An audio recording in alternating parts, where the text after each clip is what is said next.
भगवान, हे भगवान, हे भगवान। और बहुत प्रकार से शास्त्रों के अंदर कहा गया है कि पूरे संसार के अंदर केवल और केवल प्रेम व्याप्त है। लेकिन आज हम जब देखते हैं इस संसार के अंदर कि हमारे शास्त्र जिस प्रेम को सर्वोपरि बताते थे, लेकिन वो प्रेम आज देखने को भी नहीं मिलता। जहां भी देखें वहां केवल स्वार्थ नजर पड़ता है। प्रेम की परिभाषा को बिल्कुल बदल करके रख दिया है। ना माने तो आप देख सकते स्वयं हमारे शास्त्रों के अंदर पहले भाई भाई का प्रेम बताया। एक भाई ने दूसरे भाई के लिए राजपाट सब त्याग दिया और दूसरे भाई ने बड़े भाई का मान रखने के लिए वो राजपाट स्वयं ग्रहण नहीं किया, लेकिन उसका पालन किया। जब तक आए नहीं तब तक। उसे प्रेम कहते हैं, भाई भाई का प्रेम। और बेटे पिता का प्रेम, जिस बेटे की याद में स्वयं के प्राण त्याग दे, ऐसे भी पिता हो चुके हैं हमारी धरा पर।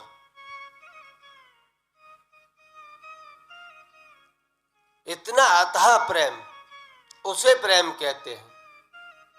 आजकल कोई प्रेम नहीं है। आजकल तो एक जाने भी तो कहने में भी शर्म लगता है, एक दूसरे से स्वार्थ के चक्कर में पड़े रहते हैं कि हमारा स्वार्थ सिद्ध हो जाए, फिर बाद में तुम कौन और हम कौन। स्वार्थी दुनिया हो गई है। अरे प्रेम तो वहां देखो, बाप बेटे का प्रेम, राम और दशरथ का प्रेम। जब बेटे को वनवास हुआ तो पिता ने खुद स्वयं के प्राण त्याग दिए। भाई भाई का प्रेम। वनवास चले गए श्री रामचंद्र भगवान, राजपाट त्याग करके भाई के लिए।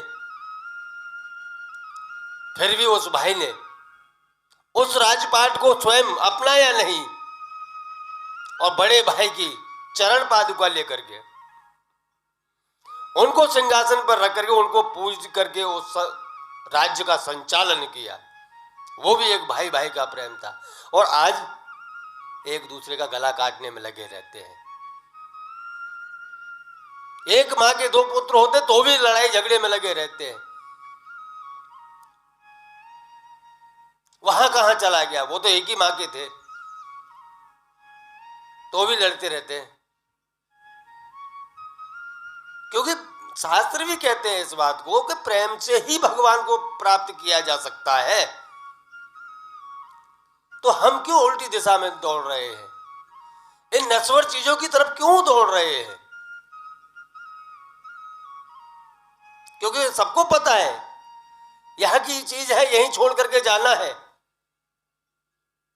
रात और दिन कमाओ, लेकिन साथ कुछ लेकर के नहीं जा सकते।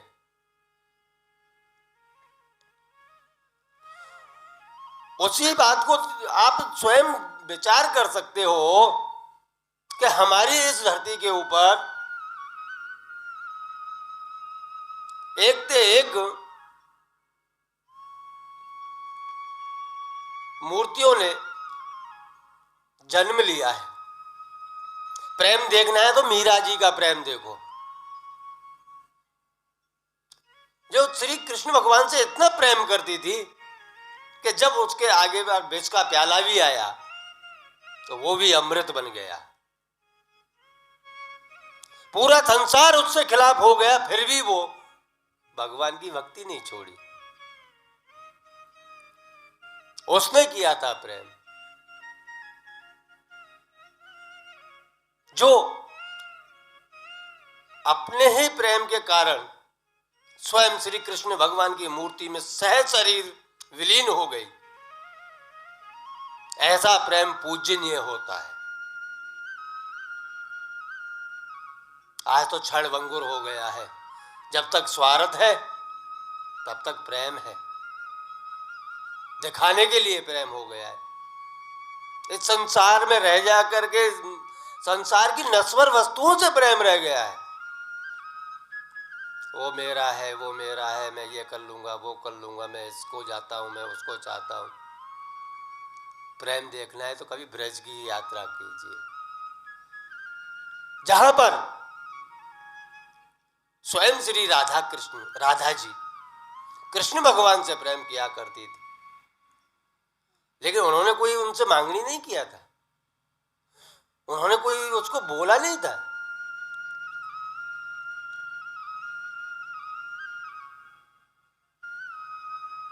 आज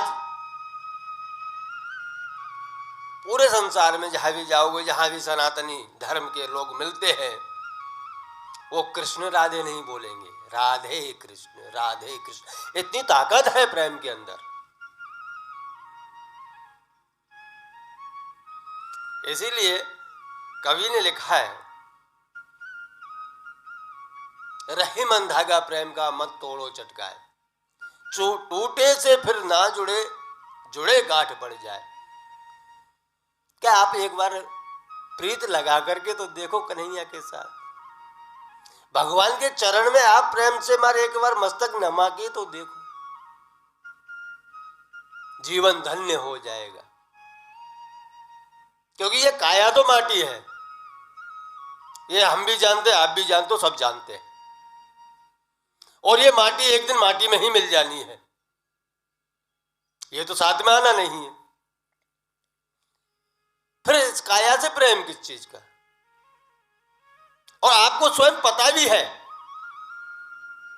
कि कल को इस शरीर के अंदर से प्राण छूट भी जाएंगे, इस शरीर से प्राण निकलने के बाद में आप ही का पुत्र, जिसको आप सर्वोपरि मानते थे, सबसे ज्यादा प्रेम करते हो, वही आग लगाने वाला है। फिर ऐसी भौतिक चीजों से बाहर मोह किस चीज का? भौतिक चीजों में लगाव किस चीज का? लगाव रखना है, प्रेम रखना है तो पर ब्रह्म परमात्मा के चरणों में रखो, उसको ढूंढो कहीं मिल जाए तो, क्योंकि प्रेम से ही सब कुछ प्राप्त हो सकता है। ना मानो तो आप स्वयं परीक्षा ले सकते हो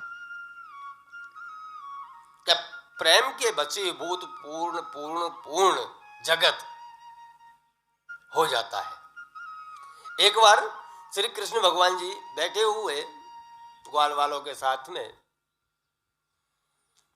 तो वहां पर कृष्ण भगवान से दाऊ जी ने पूछा, कन्हैया यार ऐसी क्या चीज है आपके पास क्या पूरा ब्रज आपके पीछे लगा रहता है?